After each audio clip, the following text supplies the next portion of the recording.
Hey, What's man, happening? listen, man, we're going to start the show right, man. This is 2 Cents and Change, the podcast. It is your boy, Mr. CEO McLean. Your boy Melly Mel.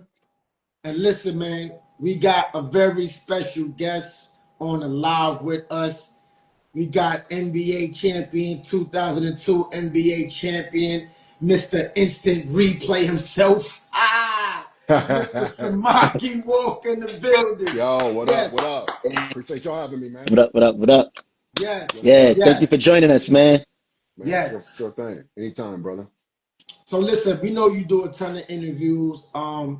We over here at 2 Cents and Change Your podcast, we just talk ball. We go through a lot of topics and we just talk ball and we just have a good old time. As you say, you saw the podcast, so you know what the vibes are. Shout out Yeah, to shout Tommy. out to you, brothers, man. Straight up, because I did do some research, man. And one of the reasons why I accepted it, man, because you know what?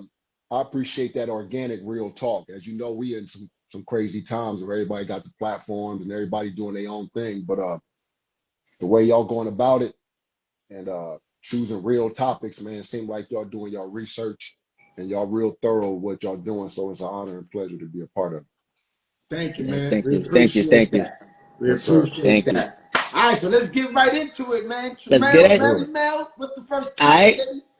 So you know it's episode 23. So in honor of 23, we wanted to talk about, the best Michael Jordan moment or favorite Jordan moment in honor of episode 23. Wow. So So my favorite Jordan moment? yeah.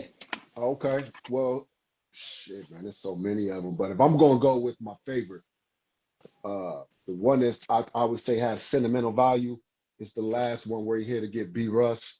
I hate to throw B Russ into this, but Uh-oh. it was potentially Jordan's last game, and to hit that last shot the way he did with the crossover, leaving the arm up in the air. I mean, that was classic. And if he would have chose to retire and not walk away, it would have been arguably probably the best career in sports, considering how he started, how he finished, walking off the court. You talk about storylines. That was one hell of a storyline. And for me, it was growing up in the Jordan era. Obviously, we have that emotional attachment, but to see that greatness sustain so long and him to finish and walk off with that shot, that was incredible. Yeah, Definitely, definitely. I would have to piggyback off that one as well. And just to put a little more context onto it, I mean, you know how we, as a kid, right, you playing little shadow ball, and you like Right. 5, 4. You know, they say Kobe, but Mike did it first. But the man had, I mean, you couldn't have scripted that ending any better. He had 45 points. He had the steal on Karl Malone. They was down by 1. Got the steal on Karl Malone. Yeah. The iconic crossover on as you say, shout out to Byron Russell. The B iconic Russ. crossover in the last second shot. We had about 20 some seconds left. There's no, to me, there's no better storybook ending than that. And that was to win a championship. All that happened in the span of like 10 seconds. Like Man. it's no better way to go out than that to me. That And to was your point, that context on there, I mean, you talk about one of the guys who was arguably the best offensive, defensive player the NBA has seen. And so to end it, like you said, with a steal to put some context on it and to go down and hit that shot, that was incredible. incredible. What's Definitely. yours, bro? Well, I was talking to mommy earlier. I'm gonna use hers. She was talking because she don't really watch ball like that, but she was a big Michael Jordan fan, and she was talking about when they was getting on him about the gambling in '93, and then he came back and torched the Knicks and went crazy. And I'm like, Yeah. that's a good one. So I'm gonna use hers. I'm gonna use hers when he torched the Knicks, went crazy there and talked to the media because they was getting on him about the gambling and everything, and he went berserk. So I'm gonna use that moment right there. Yeah, and Mike was always looking for one of those moments. Anything he can use, as fire. Yeah, you definitely don't want to do that. Because he coming at your Absolutely. head. Yeah. Absolutely. Because I look at So it, right? I don't even look at Michael Jordan's stint on the Wizards as like his last moments. I always look at him as, a Chicago Bull and that I last do too. moment. You Right. know, I don't, because I think, for me, Washington was just for the love of the game. He just wanted to come back, just play the sport of the game. I heard rumors that he came back and, he did donate his entire salary to 9/11 victims, on top of just coming back for the love of the game and just trying to get the young dudes like, yo, this is how you really play. So I applaud Mike for doing that, but I don't look at Mike Wizard's stint, even though he was 40, still giving people 40. I look at that, but I look at the Bulls stint as, Joe, that was Mike's defining career moment for me in that last shot. Yeah, from what I understand, there was stipulation on it too. For like, obviously he was trying to become an owner. And Yeah. so from what I Yeah. heard, with stipulations on that, though, if you come back, only if you come back and play. So, Mm-hmm. Mike was ready to Yeah. move on as an owner. So to your Mm-hmm. point, I don't count that because those weren't his most competitive years. Right. So let me ask you this, Samaki. Yeah. Since you've seen both the Chicago Mike and you played against both, so we already know about Mike on the Bulls, but on the Wizards, did he give, like, from a competitive standpoint? Was he still as competitive as when he was on the Bulls? Bruh, Mike was still The little competitive. And white piece. that was his That was DNA, the his phone. nature. I mean, I Mm. can tell you a story when him and Kobe, obviously Kobe looked up to Mike, in high regard. But one time we played the Wizards and the game was going back, it was tit for tat. And Kobe was getting his, Mike was getting his. And then I remember it was like one play left. I think the game was tied. Side out of bounds. Jerry Stackhouse was taking the ball out. I think passed to MJ, made a cut, scored for the last shot. They won the game. And that game was so intense. It meant so much, obviously, for Mike, for Kobe, that Kobe literally didn't talk to us for about 2 weeks straight. He didn't talk to the team for 2 weeks straight. Fact, straight up. And so by the second week, he would come in. He'd say he wouldn't even practice. Mm. So he wouldn't practice. No, he was pissed because he wanted, he was competitive. He wanted that against Mike. Yeah. And so he would hold the paper up like this, cross his legs, and be sitting on the sideline. And we'd just be out there. And finally, Rick Fox came and asked, he asked, he asked Phil, like, yo, what's up? We said, what's up, dude? Well, I ain't practicing. And he said, Mike told him, you can wear my shoes, but you can never fill them. Mm. And so Mm. I said, wow, now I get it. And that's, it was probably a big brother thing. He was joking, but being competitive, showing how competitive both of them were. And going to your point, this is, Mike latter years. So we're very fortunate, man, to be able to get a chance to see two players as such during our lifetime. Right. Right. Definitely.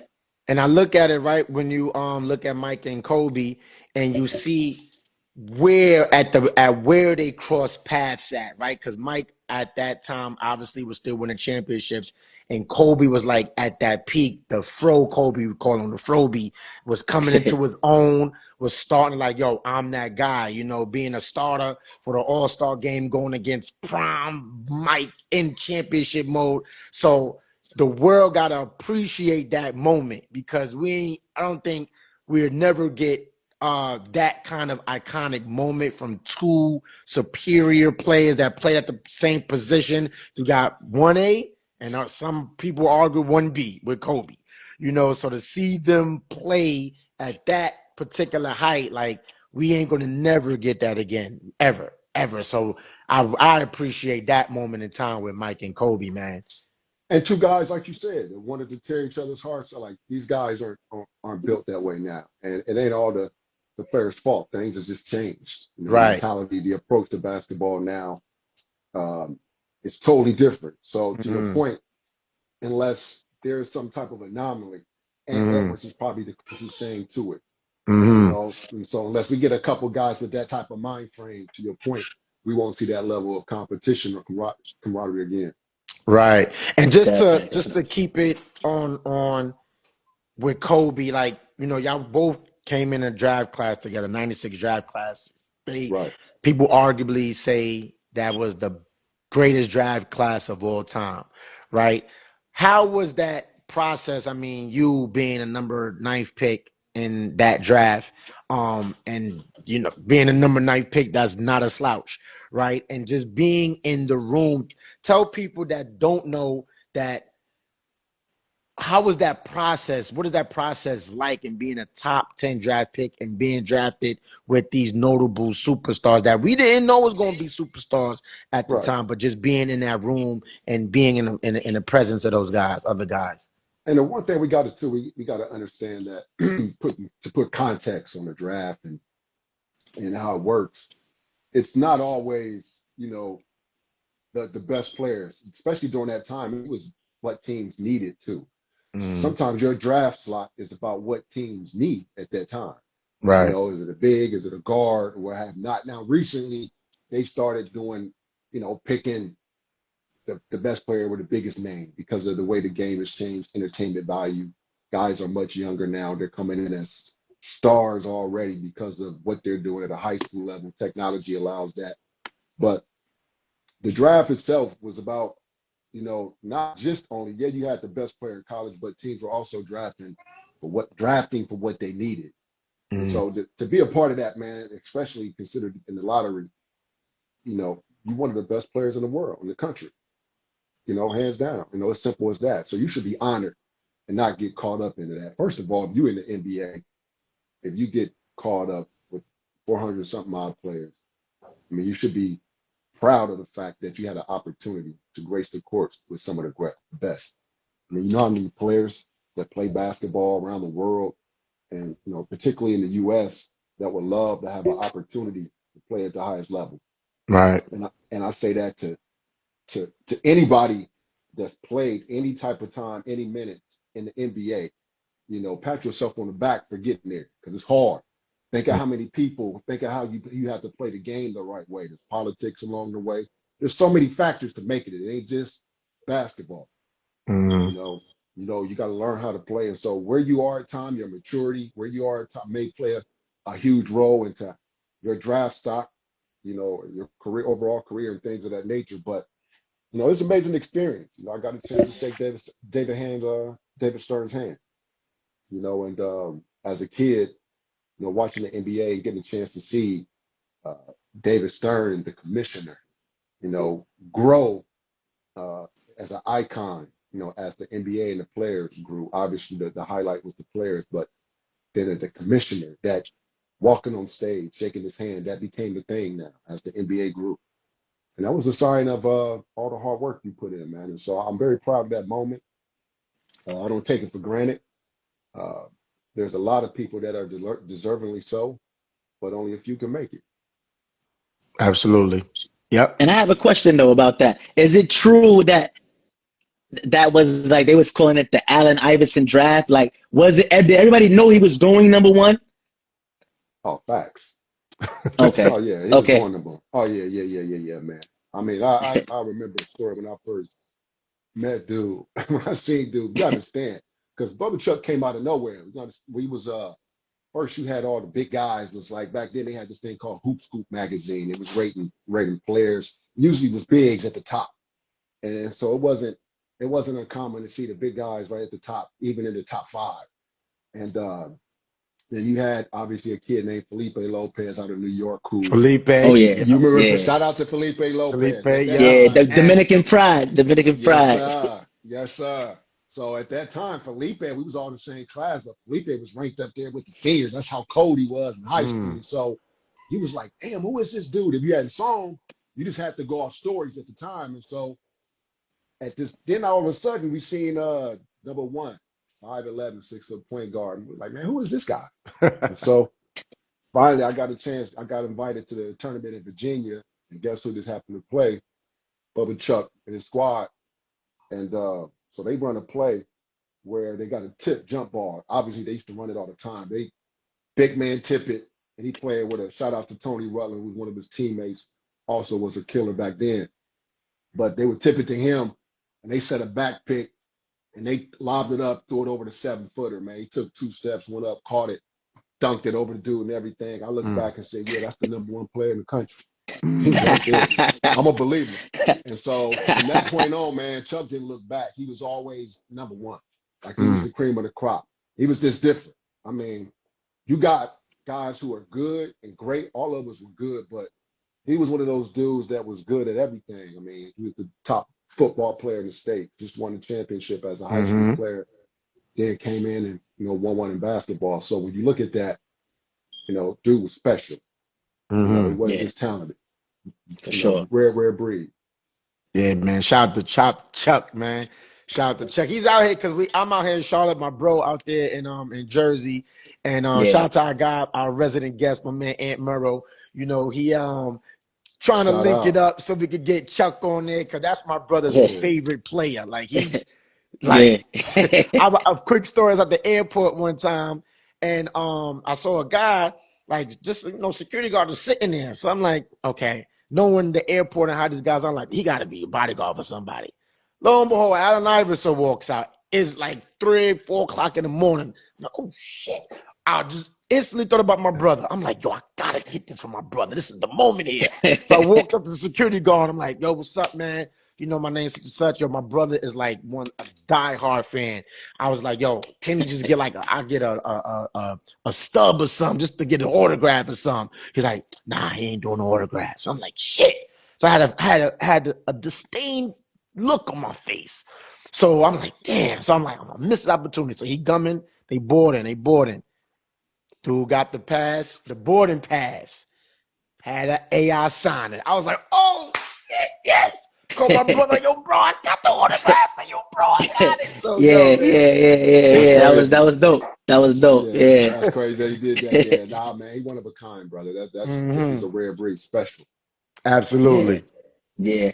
And speaking of hard work, because I know you was on that 2002 championship Lakers team, Yeah. Right, and right. we already know that was a heck of a run. But everybody always think it's easy when they see people win multiple and win a championship. So I wanted to Mhm. ask you, like, how hard is it to repeat? Because I know y'all didn't win the following year, but Right. how hard is it? I don't think people understand how hard it is to repeat. They seen the Lakers repeat, the Bulls, Warriors. They think it's just automatic. But Right. you can tell the people how hard that actually is. No, that's a great point. I mean, it's extremely hard to win one championship, and it's Mm-hmm. several factors that play and just going and winning. I mean, anybody that plays sports, you don't even have to play at the highest level. If you play sports and you understand team dynamics, you understand how hard it is to win. I mean, I don't care if it's AAU.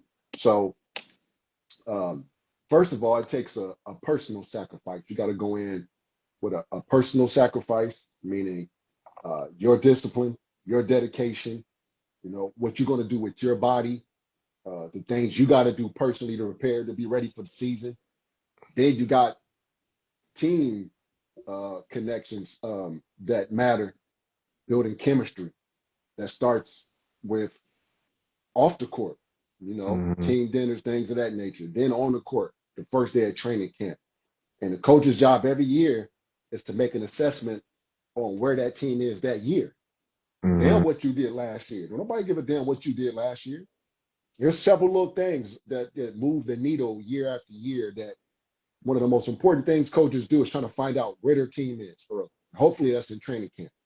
Mm-hmm. And that's why training camps is hard back usually, tough back in the day. You try to figure out who is who, build your identity. And year after year, you talking about the emotional toll it takes going up and down, what I'm saying, all year long. This as a player, this as an athlete, being winning and losing. And then you go to the playoffs, which is the obviously the pinnacle of the NBA basketball and winning the championship. There's a lot of emotional drain at the end. You win it, then there's a big drop off. Then you got to come back and you got to do it all over again. That ain't easy to do. Mm-hmm. You go home, you hang out with the family, you and for those who have like myself, I'm gonna keep it real. Like that one for me was good Mm-hmm. because of all the, what it represented for me. You know what I'm saying? And I respect the dudes that's going 4, 5, back to back, 3, 4, and all that. But that grind to get one, to put Mm-hmm. that magic together, injuries not to happen. Like you said, there's a lot of things that can happen. For me, it was an honor because I was replacing, Horace Grant. Horace Grant was a new piece. And the Mm-hmm. year before that, Horace Grant got there. AC Green was in there. And Mm-hmm. so what they did was continue to move pieces around to kind of keep that energy going. So again, that's very important. So shout out to the teams that are successful. If you look at the Bulls and the Lakers, they were moving pieces. They're bringing Rodman in, keeping the energy fresh. And so after me, shit, they brought in Karl Malone, and tried to, and then Gary Payton. But again, those are all stars. It wasn't no guarantee. They didn't win it. Right. We didn't win it, like you said, our second year. By then, I thought that there was other factors. Obviously, Shaq got hurt. Uh, the that drive to win four wasn't there. You know what I'm saying? I think that after 3 years of sustained excellence, sometimes the mind and body need a break. Kobe Bryant is an anomaly. Kobe Bryant is an anomaly. Michael Jordan is an anomaly. You got those guys, and then you got, everybody else. And all these guys, I was love winning, love competing. But you got guys who are willing to sacrifice everything to be able just to win. And that was Kobe. Kobe was that dude. When you was going out to the club, you look over, he was in the gym. Yep. You know what I'm saying? And so to have several guys connected like that is tough. So it's tough to win, man. Then coaches and schemes matter. Coaches and schemes matter. And that's not talked about enough. If you talk about the success of the Lakers, you talk about success of the Bulls. Michael Jordan did a lot of scoring and was killing it, like especially against the Celtics and the Pistons, but not until he got a scheme around him and coach did he started winning. So you can be a great individual talent. It was the same thing with Cole. That Lakers team with the Nick Van Exel, Shaq, Eldon Campbell, Eddie Jones and all. Eddie Jones was more talented than the one I was on, man for man. But they didn't win because the schematics wasn't right, the scheme. So that triangle offense is a mother. And it's what you do with those other players that matter too, not just your stars. Your stars are going to get there. So it's the other moving pieces of the chessboard that matter too. And this is why schemes. So when you hear these egotistical players, and look, I love my stars, guys I played with, but sometimes they look too egotistical. And it ain't all their fault because you got all these narratives and things out there that's feeding them to driving them towards it. It takes a lot, man, to win. Team chemistry and to try to drive this individual narrative. Like Michael Jordan himself never even drove. He wouldn't let people do that. He'd tell you, but never let people do that. Nope. So that didn't start in that era. And so with that being said, certain people, have allowed the pressure of what other people create narratives and drive narratives, which now shapes how people approach the game. Right. And this is why obviously when we have these debate talks about who's the GOAT and stuff like that. And, as you alluded to when you said a lot of moving parts to even just to win one, you got Michael Jordan, right? That's, I don't know who's your GOAT, Samaki, but I know my GOAT is MJ. And just to keep it on championships, the man won 3, took a break, and came back and said, oh, and won 3 more. Kobe won 3. Have switcheroo. He went to 3 straight, won 2. Like, it is extremely hard to do that. And they did it on one team. Not to discredit anything. I know y'all probably know where I'm going with it. But I just feel like the way that was done and how hard it is just to win one, to go and win in that fashion and back-to-back-to-back fashions is like Kobe and Mike to me, leave those guys alone. And there's other great players, Kareem, Magic, Bird, all these great players, but just for me and the fashions in which they did it, even Magic, the fashions in which he won his championship. That's and I'm glad that you brought that name, not to cut you off, man. No, you're good. See, that's where I was getting ready to say, you see, if you really wanted to talk real basketball, and I have, Jordan as, my GOAT. But it's arguable that Magic could be the GOAT. If you consider what Magic has done, Magic won high school championship, went there, went back to back, won a college championship, came in as a rookie. A rookie A rookie.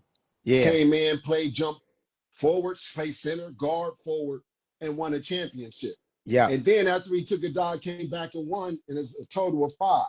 So when you talk about pure winning, pure basketball winning, you know, those things matter. It And matter. Magic, yeah, and rightfully so. Magic, Jordan ended up dethroning Magic as those guys began to come down in their decline. And this is how it's supposed to happen. This is why these narratives are crazy. Mm-hmm. Usually when you get these elite stars come in, usually they're catching the other stars, the OGs, on their decline. Mm-hmm. And what they don't tell you, this is what is supposed to happen. We're gonna crown the next coming because we see them playing against the OGs, especially as they declining and they tearing them up, they destroying them. Mm-hmm. We're looking at them like that's next up, right Right. there. But that process is supposed to happen. So Michael was supposed to, if you next up, you're supposed to go to Posted. Detroit. You're supposed Right. to go to the Bostons. You're supposed to go to the Magic as they getting older and things of that nature. You got to show us because there was other guys wasn't beating them still at their rightful ages. Yep. So the process is supposed to happen like that. And usually you're not catching guys right in their prime. So it's tough to create these narratives. And what I will say is that what Michael did at his peak when he took the league by storm, he didn't look back. He didn't look back. There was nobody able to do anything with him. And like you said, until he took his hiatus, and then when he came back, he went back to smacking fools again. Mm-hmm. And when you talk about the overall dynamic of a player, of what he was able to do, carry the league, scoring title, defensive titles, mentality, Yep. and this matters to me because people say, well, he had another Hall of Famer in Pip. Well, Pippen didn't come in as Hall of Fame Pip. He He had a developed. chance to see Jordan. He developed, and that energy Mm-hmm. from Michael Jordan Yep. as the standard played a huge role in that. Absolutely. Huge role. And so when you talk about the impact of Michael Jordan effect, it's more than points. You know, it's more than just, you know, the trophies. It's the mentality. Yep. Whether it was, you know, he won with Hodges as a shooter, he won with Kerr as a shooter, he won with different players, he won Yep. with different people Yep. because he was able to impact their mentality. Yep. And that's what's not talked enough about in basketball when we comparing players. We want to just crunch numbers, and it's easy, especially because for analytics, because for the people who haven't played, especially these media guys who've been trying to push their way into the game for years, but because players have always been able to say, hey, I played, or I got the eye contest. Now we can say, nah, the hell with the eye contest. We got analytics. Look at what Right. these numbers say. No, the hell with that. Yeah, well, both matter, but I can tell if this guy is it or not. I don't need to look at the numbers because you can throw that around and you can get real dicey with numbers. Yep. You know what I'm saying? And that's Yep. what they Yep. want. And my problem is, you know, with this whole thing, with these new players, with this generation, is that they're so eager to tear down the old generation because of some ego stuff. Mm-hmm. And that's what I can't get. I think this is the best generation ever. But I don't buy in to the pressure this now because you have the ability with platforms to say, hey, the hell with the past.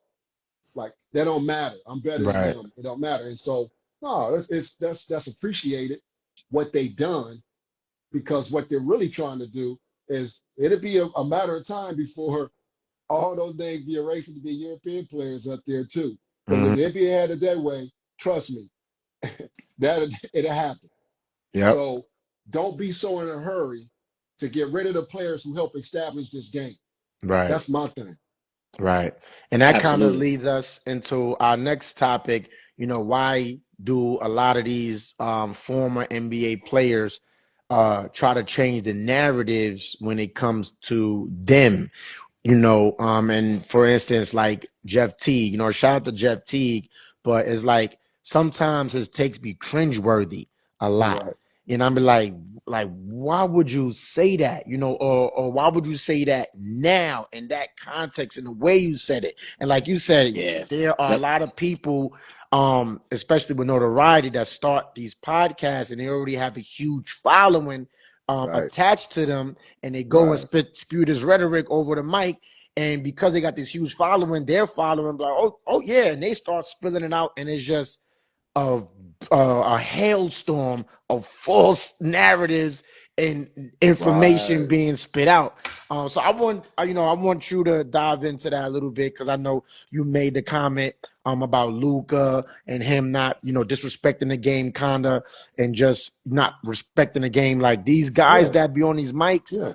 Gilbert Arenas, shout out to shout out Fact. to their platforms, but it's like, Yeah, bro, the shit y'all be saying yeah. is like Yeah. mind And boggling. and that's where my thing is. Look, man, I understand we're in a different era where you know clicks, especially for guys with platforms, equals monetary, benefits. Mm, However, I'm all about not destroying the structure and the integrity of what's been built by those who right. came before you at no cost. Ain't no amount of money, fam. You can't convince me that no Mm, amount of money is because we work too hard for this. And right. that globalization, and we better be careful as American players because this globalization comes with a twist. That's less Mm, jobs for us. mm, You know what I'm saying? And so um, this whole narrative thing, don't get me wrong. I love the fact that players got more power and they should. mm, It's how you use it, it's how you wield that power, mm, right? And this has become, truthfully, too, one of the most targeted. And a lot of guys, I understand, too, have been targeted. This is the most visible players have been. This is the most connected, where you have regular, everyday people have the ability to connect to their players, whether it's through DMs and things of that nature. And so players have developed sensitivities and developed these walls and mechanisms to try to protect themselves. Well, but my pushback is, look, man, you got to have a strong understanding about real stuff. What I mean, like, bro, if you have been fortunate enough to grace the NBA court, you don't owe nothing to nobody. right. You don't owe no explanations to nobody. Keep it real about your experience. In fact, your responsibility is to help the next. So Mm-hmm. I got to keep it transparent about my journey because it ain't about just me. It's Mm-hmm. about those coming behind me. Mm-hmm. And what you get is these guys don't want to be vulnerable. They want now because they got the platform that they can make themselves look, like gods or better than what they were. They Right. choose that as Mm-hmm. opposed to let me just keep it funky. Let me just keep it 100. For me, I was a role player. But listen, I'll tell anybody, I challenge me. I played for the best coaches in the NBA, Mm-hmm. not because I was the best player, because of the way I impacted the game, and I knew that. I don't need Right. nobody to tell me that. When I came out, that's what I that was my thing, and I knew what I could do to impact teams. And so, as a role player, I enjoyed my time as a role player, playing alongside the best players in the world, and I embraced that. And so, there's no need to paint what I did any better. Throughout that journey, I was a role player, a bunch with some really good guys on a Mm-hmm. championship team that I'm fortunate enough to say I was a part of. And so, I don't got to go back and recreate that what I did was any more than what it was. You know what I'm Right. saying? And so, um, but these players are under a lot more pressure because of the spotlight and because of the social media, because now, again, you can directly attack and target these players, especially whether it's in these comments and things of that nature. And so if you're not already don't have an old school mentality, I can only imagine, you know, why players is going to get burner accounts, fake accounts, and responding like, Right. bro, come on, like chill, man. You don't need all that. And we Now they know it's control you. you. We know, yeah, we know it's you. But Yeah. and I think that's the thing where uh, some of these vets today gotta these vets, there's several players today gotta take some responsibility that, I think the LeBrons and these guys can control, these narratives. It's their time now. And as he leaves, it's his responsibility to make sure that everything that has been in place as far as what the OGs and old schools have built and created, Mm-hmm. that foundation, don't tear that down. We Right. don't need that. And, as simple as that. And Right. it's a lot of great players that played the NBA and built it up. But to make it about LeBron and Jordan and all this is one narrative. That's by design because you're Right. forgetting about a host of other players that helped build this thing, and they want to forget about it. Nah, we ain't doing that. Yeah, absolutely. And also to your point, right? That's kind of like the same thing I get from like say like a Scottie Pippen, because he was Right. mad about the documentary and he was never tearing Mike down before. Now it's like I feel like what makes Scottie look worse is that Mike's not responding. Mm-hmm. He's just Right. attacking him with no response. And it's like, why are you trying to bring down somebody who always give you the credit? And say Mm-hmm. he wouldn't have won without you. It's Mm-hmm. like I feel like Scotty wants us to say you were just as good as Mike or something. I feel like he's looking for that For because that Mike never validation. brought him down, you know? Mm-hmm. And it's like, why are you trying to tear down this person who you made all this history with? Mm-hmm. And it's not No, fighting you back. I Right. agree. And Scotty's thing is right with the Bulls obviously was more financial. I know for a long time, they weren't paying him what he was worth, but nobody thought he was going to end up being, an NBA Hall of Famer at that time. So the Mm-hmm. contract he was under, he got underpaid for years. So a lot of that was Yes. built up Yeah. Yep. frustration and things of that nature. But Mm-hmm. to your point, why use when you get your platform? Why use it for that? So I agree with you 100%. You don't owe it to nobody. We know who Scotty was, Right. and we know that Mike don't win, without Scotty. Without Scotty. But Mike is entitled to tell things, you know, from his own perspective as well, and so is Scotty. But Right.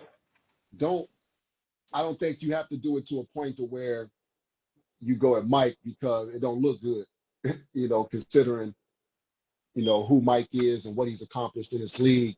It don't make sense to do it. And plus, you're a Hall of Famer. You are not a USA champion as far as on a Olympic scale. You don't owe that to nobody. Your body of work says it all. Says it all. Yep. You know what I'm Yep. saying? So that this is the way it is. This is what technology is allowed now, and people are Mm-hmm. using their platforms to do just that. And it is what it is. To each his own.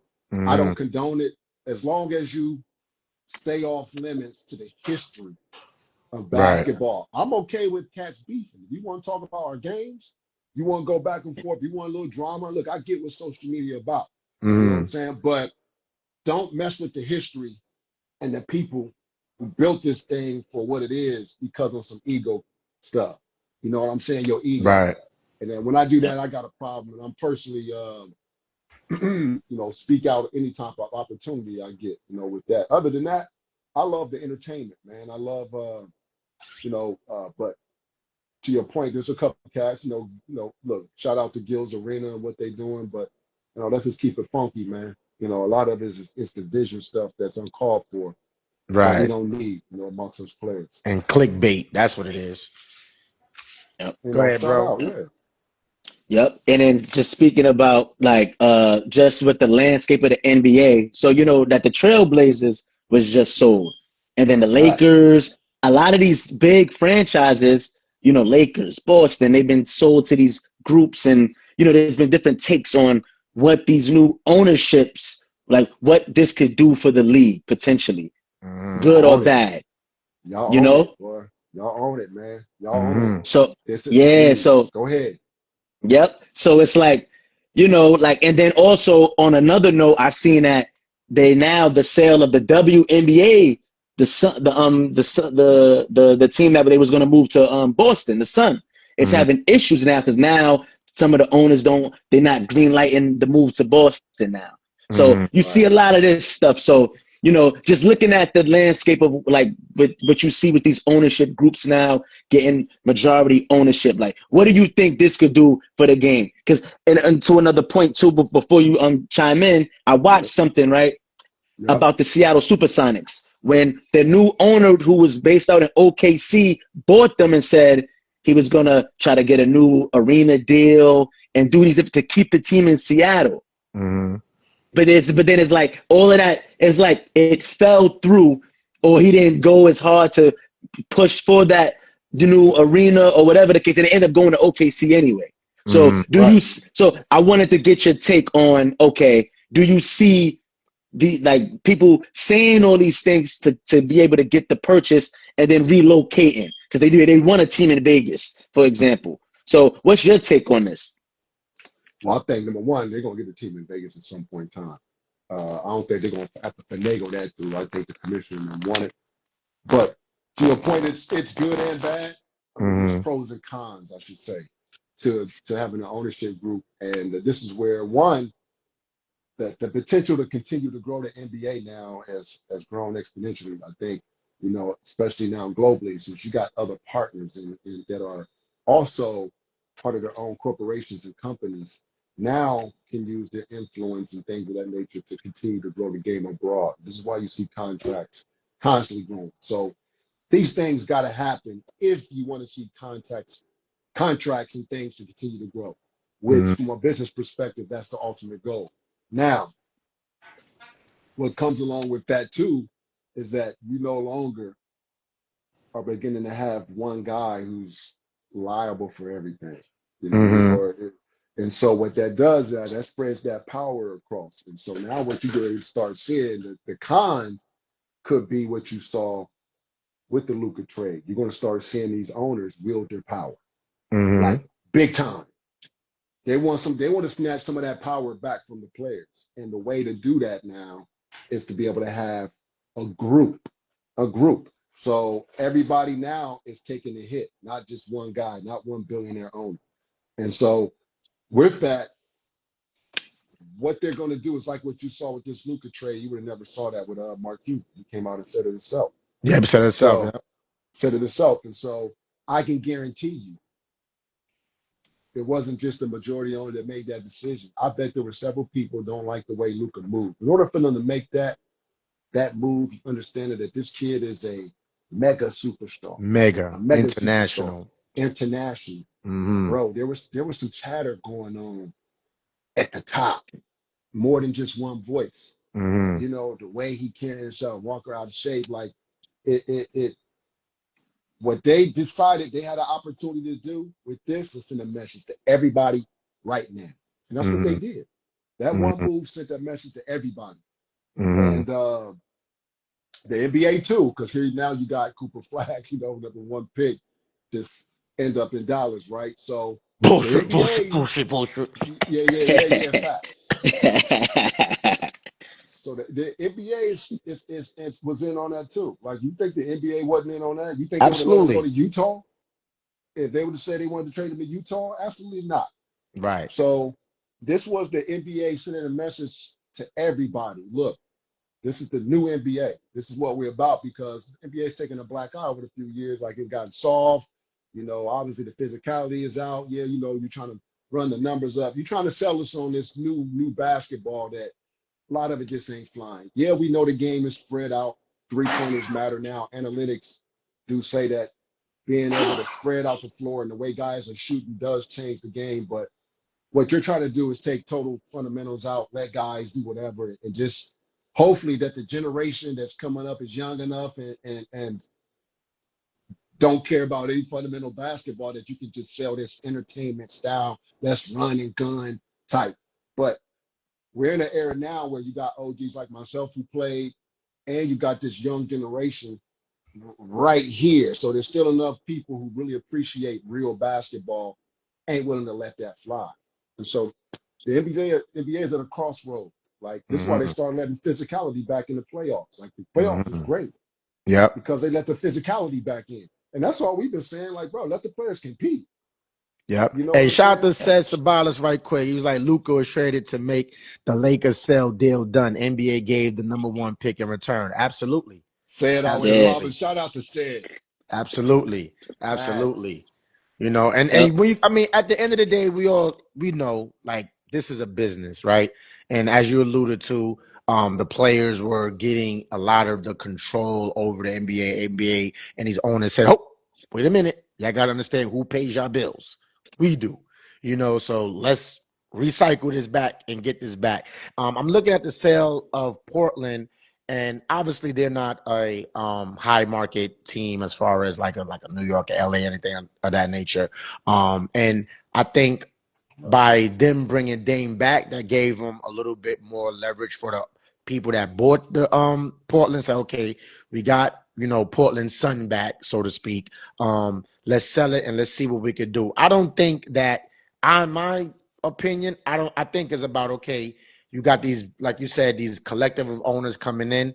Okay, let's build a new arena, right? But let's build it somewhere else, because at the end of the day, once you buy and sign that dotted line, this is your team now. It's no longer what the old way of doing it, or how where you wanted this team to go. Now we are the new owners.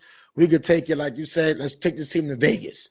You know, so when these guys look to purchase these teams, there's always something behind closed doors that we never know until it comes into fruition. And you may say Portland is a small market team, but now you got this team with Damian Lillard back on there. Let's take them somewhere else, and let's get the money flowing back. Because at the end of the day, it's about money, man. Oh, Because facts. But it is what I about just money. said, not to cut you off, I heard Nah, that Paul Allen had put it to where in the trust that it can't be moved, and so the only way to sell the team was finalized if that it wouldn't be moved. Now, to your point, and the owner said that the team was going to stay there. Now, we've obviously heard things before. This is business, but I'm mm-hmm, interested in seeing that the deal with Paul Allen and trust actually remains in play. mm-hmm. Um, but it, I can see Portland. You know, a lot of times when these teams move, it's because mainly they can get the city to join with them. You know, Right. they want to. You know, they want so much money from the city, and if the city don't put, I think that's what happened with Oklahoma's situation. You know, why Mm-hmm, the Yeah, team it's moved there. It because the did. city Yep. wasn't Yep. mm-hmm, didn't put up. But Yep. usually, if the money is fronted there, a lot of times it's about money. These teams they just want to build the new arena where they're gonna get the money from, right? You mm-hmm. know, that's it. You build the money, you bring more fans, and you raise the ticket prices. That's what they really want. Yep, You know Yeah. what I'm saying? And so, and if that could be done in Portland, Portland's fan base is they have a fan base now. they So do. that's one thing Yep, about Portland. Yeah, win or yep. lose, they have a legit fan base. Because A lot that's of that times people small invest market with them. team. They don't want their team to go nowhere. They're like, keep Portland here. And I think it's also a place where you could build it, grow it, and those fans will still come. So I think they'll take that in consideration. Mm-hmm. But to your point, Vegas is going to get a team one way or the Yeah, other they at going. some point Yep. in time. Yeah. Go ahead, Yep. bro. Yep. So speaking of just even about the Lakers with the Luka injury. So Yeah. with that being said, do you think that players should play in the summer? And with the Joel Embiid playing Olympics and then he's out for Philly during the season, all these different situations with these players during the summertime. So how do you feel about that? I think the players got to have the option because there are, whether it's summer league, because players play in the summer league too, and you get Yeah. injured in the summer league. Um, I think it's important. Now, obviously, it's again a global game, and so going back to Europe, these guys get a chance to grow the game abroad. So it's important for the NBA now that these games is bigger than just the NBA. The NBA Mm-hmm. is marketing those things, and it's still got a lot of growing to do in France and things of that nature. And so um, I think it's important, but at the same time, I think that the obligation should be with the NBA, and that if you're going to play, you got to make sure that you're able to commit to your obligation. Mm-hmm. Joel Embiid, for instance, like you can't play all year. I mean, in the Olympics, and then say, you're not ready for the NBA season. Like Mm-hmm. that can't Yeah, happen. That I got an issue with. But yeah, guys that are going back playing in their country, you can understand those guys are international stars who are basically ambassadors for the NBA. So it's important for them to go back. Um, so guys are always playing in the summer, man. It's just now, it's the games. I'm gonna be real with you, man. It's it's the games that are being played early on because it don't happen to a lot of the European players. Mm-hmm. But And they play a lot of games. they play a A lot of games, lot. play all kind of cups, games, tournaments, and everything. Yep. And when I played abroad, that was probably the hardest Mm. of my life, harder than the NBA. We practiced twice a day for real, Mm-hmm. legit practices. And but I was in the best shape of my life, so it's a different kind of training. You know Mm-hmm. what I'm saying? And I didn't understand that when I was playing in the NBA. Those guys it's a different kind of basketball the way they're moving, and so they train different. And Mm-hmm. you see in basketball what's happening here. We're going through that metamorphosis. Guys popping their Achilles and shit like that. Mm-hmm. But I mean, man, I mean, we'll see. Mm-hmm. I mean, we'll see. Right. I want to know, like, who was your toughest big to guard in the NBA? We don't talk about Oh, it's because we don't give a lot of big men the credit that they deserve, as far as what they have done, because it was a slew of big men. We could name them all: Pat, Hakeem, Shaq, David Robb, Tim Duncan. No, the big men. Who was the toughest big man for you to go, like, you saw on your calendar, like, fuck, I gotta go against this guy tonight. Shit. Who was that guy for you? man, it was some it was some killers when I played. You had, Tim Duncan.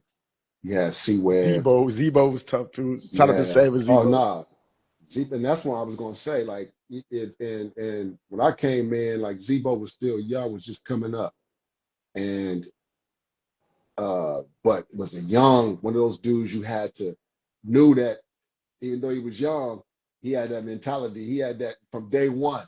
That Mm-hmm. dude, the ball got in his hand, he was going at you. So you Mm-hmm. had him. Then you had, guys like a Elton Brand. And I'm naming guys that players might not even know who I'm talking about that you had to mark off on your schedule. You Mm-hmm. know what I'm talking about?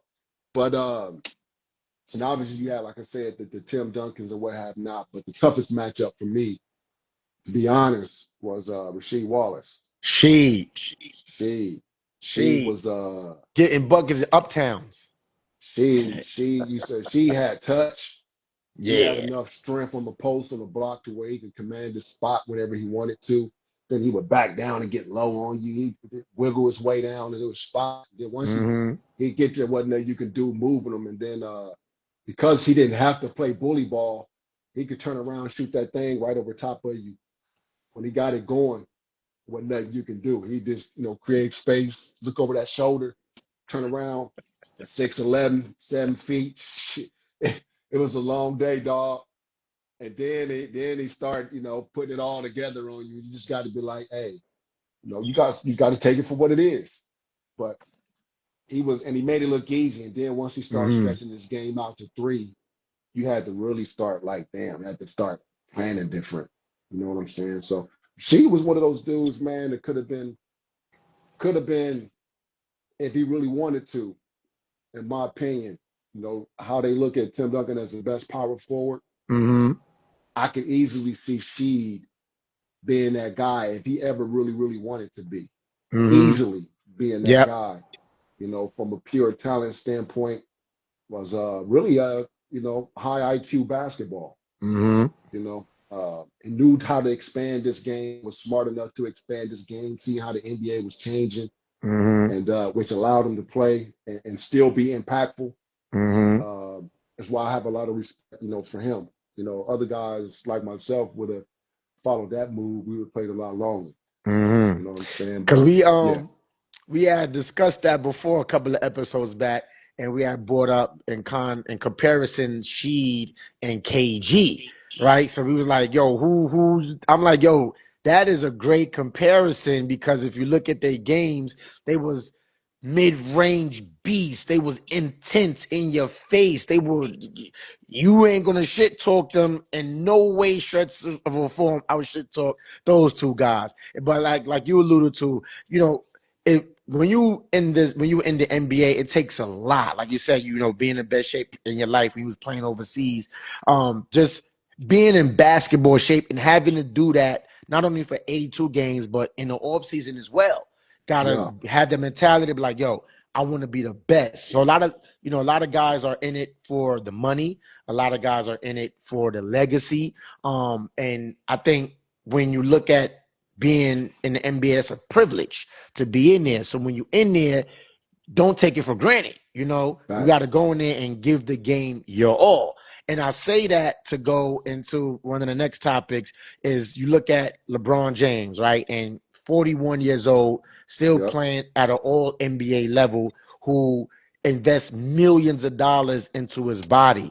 I want to hear from you what is a NBA regimen like, as far as in season and off season, and what's the mentality that a player has to have in order to stay in tip-top shape, in order to play in all 82 games and having an elongated career like LeBron James had? Well, you talking to somebody that did the other way around, so I can tell you, and this is one thing you can either learn from people who did it this way or people who did it this way, and take your choice. Mm-hmm. So my injuries came because, early on, I stayed out late, Mm-hmm. hung out, and parties. So when I give advice, to some of the youngers, it's coming from a place of where don't make the same mistakes I made. Right. And there were a period of time where I became injury prone because That luck, stayed period. up, staying up late. When you drink, and you do that stuff repeatedly, night after night, those muscle fibers start getting a little stiff, those tears start coming a little easier. And which is going back to your question, why it's hard to win championships. And you started out in the beginning. Mm-hmm. Because all these little factors and things, because everybody has to have that strict standard and don't always do. Mm-hmm. And which is why, truthfully, going back into it, why me and Cole got into it, because when I came to LA, and I use that for example, because I've talked about it before, I'm just keeping it 100. Mm-hmm. They already had knew what I was about. That was the role player that was going to do whatever I needed to do to win. And that's the type of player they was looking for. You know Mm-hmm. what I'm saying? And so I got a phone call from Shaq, Magic, and Kobe that summer. Like, yo, you can come here and ball out and be a part of something special. And don't be, I actually got offered more money, I think, in Charlotte that year. There's a couple of teams that actually offered me better deals, but I took Mm-hmm. less money to go play with Shaq and Kobe. For me, it was a no-brainer. Mm-hmm. But but what Kobe understood, that it was a level, man, of meticulous uh, um, dedication, day-to-day work. In order to get there, man, you have to be very meticulous about your approach. Mm-hmm. There's a certain level of discipline. And at that time, I had just left San Antonio. I had a chip on my shoulder. You know what I'm saying? I left Dallas because Dallas was a salty situation for me I thought I got a bad deal with, walking in with the situation I walked in with Dallas. They ended up trading the three J's away, that whole team. We were Mm-hmm. losing. And so, yeah, I was a part of that situation. And they traded the whole team away, except me. And they kept bringing in rotating players. We wasn't going nowhere. So when Dallas offered me a contract, I turned it down. So a Mm-hmm. lot of people don't know that I stayed to lead Dallas. And I was going to play behind Tim Duncan and David Robinson. And so right before I left, you know, they start playing the politics, set me on the bench and things of that nature. So by the time I got to San Antonio, I had a chip on my shoulder. So I get to San Antonio, I ball out, I do my thing, and I get a phone call. I'm a free agent. I get a phone call from the Lakers. Now I get myself to the Lakers. It obviously presents a whole new opportunity. But the emotional drama, the bad habits of everything I was going through at that time, I took with me. Because I wasn't having a good time in Dallas. I wasn't working out as much. I started putting that interest into partying. So going back to the toll, what you got to do to take care of your body. First, you got to have a real discipline. Mm-hmm. You got to have a commitment. And when I got to LA, you know, Kobe believed that, hey, I see you in San Antonio, dog. I see you do your thing. You could come here and do your thing, right? And so, and rightfully so. But after, when I got to LA, we won the championship right away. After that, it was shit. I was in LA, dog. It was partying, kicking it, hanging out. It was LA. I got to LA and won the championship right away. Mm-hmm. So, and now we're in LA. So obviously I didn't keep the main thing. And you can see it. And Mm-hmm. so the truth is, and this is the honest truth, the truth is, when Shaq got hurt, he hurt his big toe. That presented a huge opportunity for me to come in and do something, which I had the ability to do, Mm-hmm. that I didn't do. Mm-hmm. And I didn't take advantage of that. Mm-hmm. And I kept getting injured on top of it. which was frustrating as hell to Cole, because Cole was like, yo, bro, like, come on, man. You the dude I thought that I know I saw in San Antonio that's a killer. Mm-hmm. But you came here and got comfortable, which Mm-hmm. was true. And so I never reached my full potential because my job, keeping it real, I had the ability, I was physical enough to play backup center for Shaq. And also it was an aging Robert Ory that I had an opportunity to help move to the side because the Lakers knew they were coming to an end at his time. Robert had played his best years. And the reason why I was starting at power forward and Robert was playing towards the end of the season is because his body was getting a lot older. And so there presented huge opportunities on both ends of the spectrum to be able to come in and play and establish myself. All I did was have to extend my game to start shooting threes, and I had the touch. Mm-hmm. But because I wasn't focused on how I should be evolving my game to continue to help this team and started focusing more on nightlife and other things, my success was short-lived. Mm-hmm. And had the potential to win some more if I would have brought that energy, because the truth was I was a guy that was potential in bringing that energy. I had the chip on my shoulder, but at that time it was gone in 1 year. And so that's the level of maturity, the level of dedication that you got to have. Mm-hmm. And yeah, it frustrated the hell out of Cole because this dude was like a machine. Like, I want more. Let's go back to back. Are you with Mm-hmm. me? Are you with me or not? And so, and if you ain't with him, he ain't rocking with you. Mm-hmm. You know what I'm Mm-hmm. saying? As simple as that. It ain't Mm-hmm. personal. I'm here to do this. What you here for? And Right. so I learned a lot, man, being with the Lakers and having that opportunity. And this is why, again, we players need to be vulnerable when it comes to our experiences, because it ain't all up. You know, Mm-hmm. some of our best experiences and some of our best teachings come from our failure. Failures, yep. You know what I Absolutely. mean? And so yeah, they taught me, and that my career abroad was a lot better because I learned from Kobe. I learned from that discipline. I learned from my failure that what it took to really maintain. And I took that towards the end of my career and went and had a stellar overseas career. And I Mm-hmm. credit that to what I failed to do, in LA. But Mm-hmm. that's what it's about, man. You got to be able to take care of your body. You got to have a solid commitment. You got to leave those girls alone. You know what I'm saying? Hey, real talk. You gotta leave Hey, those girls look, alone.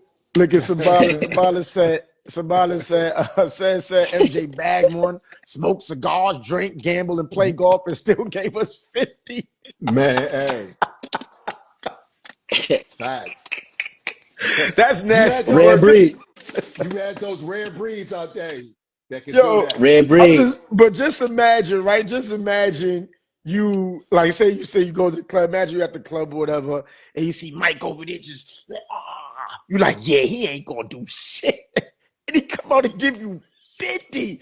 You like, yo, what the Nah, bro. Nah, And, that's some different ish right there. and what's crazy is that it was said that Mike was keeping all those other cats up. Yeah, Mike was keeping keeping all of them up on purpose. Like, yeah, he ain't gonna man. hang. Let's play some And then cards. talk about I'm gonna go to your boy, your teammate. Yeah, I'm gonna put 50. Hey, Right. you go ahead and tell him this is he due for 50. Right. So, but you had a couple guys, some riders, man. You had the Energizer Bunnies, guys like Vernon Maxwell. I don't care. Shout Anytime out to D-Mac Vernon, step in the yep. court, shout out to Vernon. You gonna get it. Uh-huh. Like you gonna get it. And I know you had I was looking at the topics you was talking about, I'll let you slide into that later. But he definitely gonna come back up into the topic when you start talking about the New York and Yeah. John Starks, Let's you talk Yeah. get about into it. You Yeah, brought but it up. let's get into it. Let's Let's get dive into right they, it. they, into it. say That less. 94 finals, that worst There shooting it is. performance. Yeah, it was 2 for 18. 2 for 18. Yeah. I think 0 for 11 from three, 1 for 10 in the fourth quarter. And that's tough. That was tough. But you gotta understand, going back to look who he was playing against. Talk about those guys who could go out all night and ain't got to Going come up. out and get you 30. V Max is one of those dudes. That Mm-hmm. dude could go all night Mad Max long was and he come wasn't a out and joke. give it to you. He only played one way, and he gonna play both ends. And so Mm-hmm. to shout out that game, that series went 7 games. And you got to understand, yeah, he went, John Starks went, 2 for 18, 0 for 11.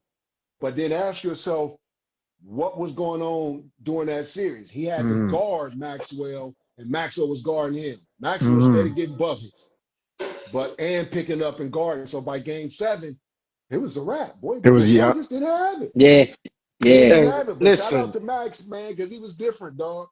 Hey, Samaki, right? Let me tell you about that. And I remember I was a kid watching this series, and this is before like I was on Chicago and Mike like that. I'm watching this game with mommy, bro. And I'm just sitting there watching this guy clink after clink. And I'm like, yo, and I understand shooters shoot, but there are some times when it's not your night. And you had Hubert Davis over there. Was it Hubert? You had Hubert Davis over there, not in the game. Put him in the game. Let them get a different feel. Stop, bro. That was my that started my disdain for the New York Knicks. That John Starks. I couldn't stand the Knicks after that. Every time I see somebody that say the Knicks fan, they be like, "Yeah, I'm a Knicks fan." I'm like, "I got rope for sale, and I give you a chair. I throw in a chair for you." That's how much I. Oh my god! But Yeah, I yo, know it's got to be tough to be a Knicks after that one, though. That was tough, dog. Yeah. in Yeah. I the mean, Yeah. finals, oh my But god! Starks, what was like a precursor to the game 7? He was so hot in game 6, he was but then it was cooking. like Hakeem Olajuwon is on you. Why don't you give it to Ewan to try to win that game? When you You got the trying to dream is shoot a on three you pointer and you over all over Hakeem. one of the It was greatest like it was defensive like centers of all time. it was like a precursor to that game 7 because he made a bad decision right there and then carried Yeah. over into game 7. Yeah. But did you go back and break down like how he played the game? He wasn't one of the best playmakers. John Stark with the catching, boom, I'm shooting, or boom, I'm gone. The Yeah. bucket getter and things of that nature. Then you got some guys who could do that and then know how to make decisions on the fly. You know what Mm-hmm. I'm saying? And that's what separate Yeah. guys sometimes, man. And so Yeah. to your point, that would have been if he was one of those guys that it wasn't just think score, think create, let me make a play. Mm-hmm. Now, he was thinking just shoot. That's why even in that game, a couple of times, Robert Ory came up and blocked his jump shot a couple of times. He got a shot block, Yeah. jump shot. King blocked one of them because he was thinking come Yeah. off score. And then when they drove him off. They was in his head. He was missing a couple bunnies, but there was no play make to his game. He didn't have that other part to keep the defense honest. No. And it That was Yeah. pissing me off. See, I just had a flashback. I'm sweating because that this shit is disturbing. That was disturbing, man. Oh was man. tough, That dog. was That was That was tough. yeah. Because that And was Pat up Riley there, got I to take some guess. responsibility for that too, because your point, QB was over there. You got to do something different, draw some misdirection, something got to be different. Something. You just can't Yeah, come Mhm. out, keep out there doing the same thing in the corner and miss it. You just, oh Lord have mercy. What was worse though? What was worse, that performance or the LeBron James performance against the Mavs in that series? Which one The was worse? LeBron, because of the nah, player LeBron. he can't. was. Yeah, what? Y'all I give it think five. Y'all give because it. I think about it. Think about it, right? That's like because I'm 5'7". He have JJ Barea. That's like me being on you, Samaki. And it's like, let me stop you. How you Mm. got 5'7" Barea guarding you, LeBron? That's crazy. That's nasty work. Yeah. I'll say it like this. I think the performance of Starks was worse, but because of who LeBron is and the expectations, that's a hard pill to swallow right there Yeah. to your point. That we talking about arguably like you said, top 2 player in NBA history. So that can't happen. Yeah. But that student with Starks, man, it was tough. And then you go back and he was getting cooked. He was getting cooked too on defense too. He So was. that's why I say Yeah. he wasn't only just shooting bad, he was getting cooked. So that I think in my opinion it was that LeBron, that's tough, dog. It's tough. I get it. I get why, people on, a guy who's considered to be the second greatest player. And at that time, he still hadn't learned how to win yet. He was still struggling, learning. He was just coming into his own. But now I ain't gonna make no excuses for him. But I ain't gonna compare John Starks. That was one of the worst I've seen. Like game 7, yeah, facts. Yeah, And, like come on, dog. Like LeBron was still impact the game, making passes and doing things. yeah. I just think that he wasn't Mike. I think everybody was trying Mm, to make him Mike, and the truth is that's why there's no compare. Look, Mike, when the game, the pressure went on the line, Mike wanted the ball, and you knew what he was going to do, mm. and you couldn't stop him.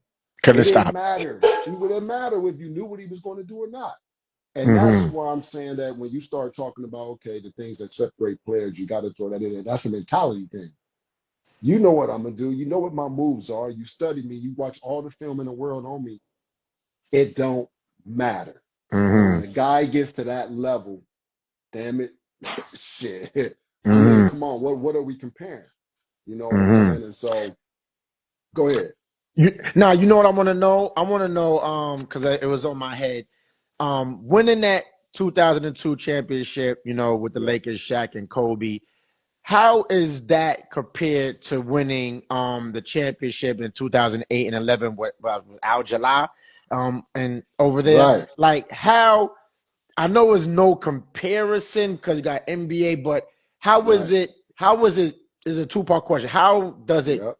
don't compare, and how does it compare to winning an NBA championship and winning a championship overseas? How does I'm gonna go tell through you, that? dog.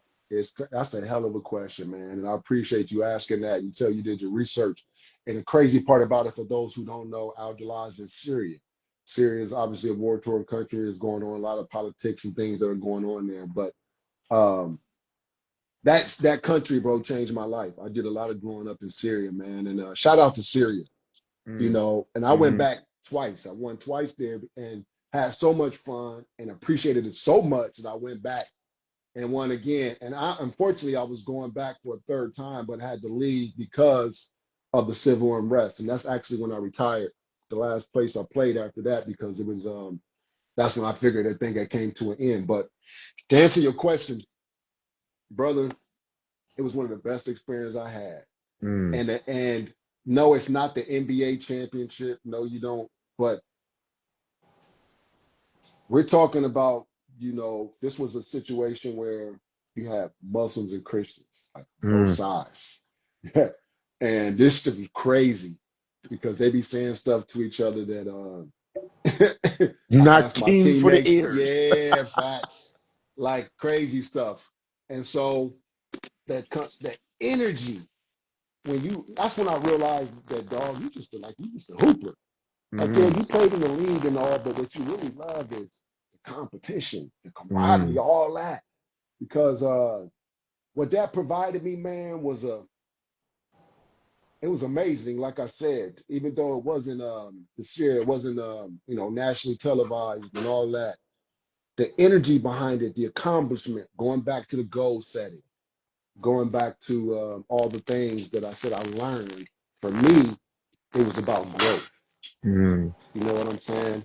I thought I should have had more championships in LA. I thought that if I would have matured in that circle a little quicker, a little more, that I could have helped meet Kobe where he needed me to be able to snatch maybe one more.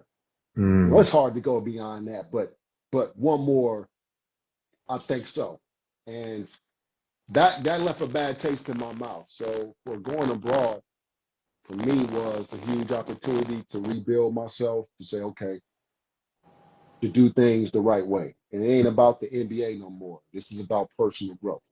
And Mm, so to do that, to go to Syria, to interact with my teammates, to get past all the barrier languages and all that, then to ingratiate myself within the country. And man, and they soaked it in.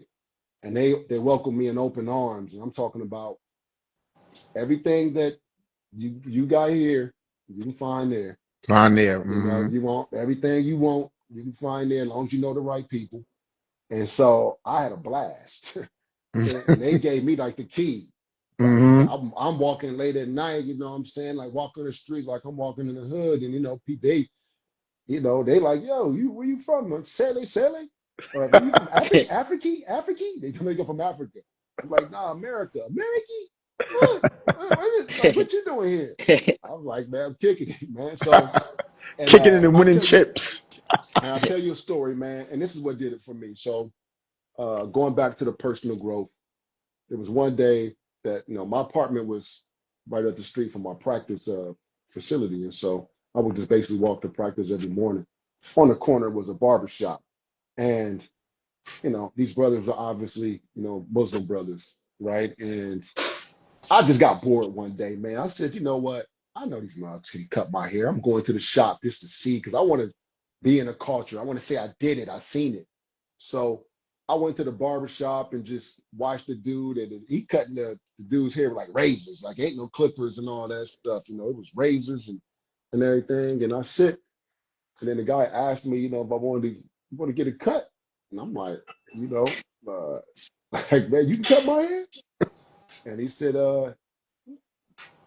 you just sit down, no English. Come and sit down. Then put the thing on, bro. By the time he got done hitting me up with those blades, when I tell you, he had me fresh and clean. First of all, it broke down so many barriers. I realized how ignorant I was. You know what I'm saying? Just Mm, as a man. You know what I mm, mean? I hadn't seen mm-hmm. enough of the world. And so then that one situation that broke down so many barriers, so many barriers that a week went by. I seen the guy standing in front of the on the corner, close to the shop, and he had a plate in his hand. In his plate, he had two cups. Mind you, I can't speak Arabic. He couldn't speak a lick of English. But I'm on my way to practice that morning, and he sees me from afar, and he signals me over like, "Hey, yo, yo!"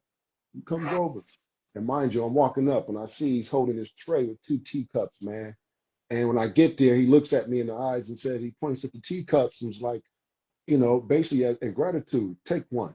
Mm, And so I took the cup and took the sip of the tea, and he, gestures to put it back down and gives me a salute, basically like going with your day. The most powerful mm, statement that one could make, man. And it mm. changed my life forever, bro. Like, Mm. like I said, what no words exchanged, just Right, energy. And right, and it made me totally grow up in real time and appreciate my experience abroad and what winning in that country meant. It was bigger than just winning a title. right. I won some dignity. I won some self-respect by seeing myself grow as a man outside of the Mm, states, seeing that I can walk here, hit the ground running, and survive and do things, and that I can do things on my own. And so for me, that was probably my experience playing abroad trumped my experience in the NBA. Just keeping it real with you. right. From a growth perspective. Yeah, I know the NBA is the pinnacle of high level basketball. And Mm, sometimes things is more than that. When you start right, talking about my journey, as a man, it's not even a comparison in which where they come. right.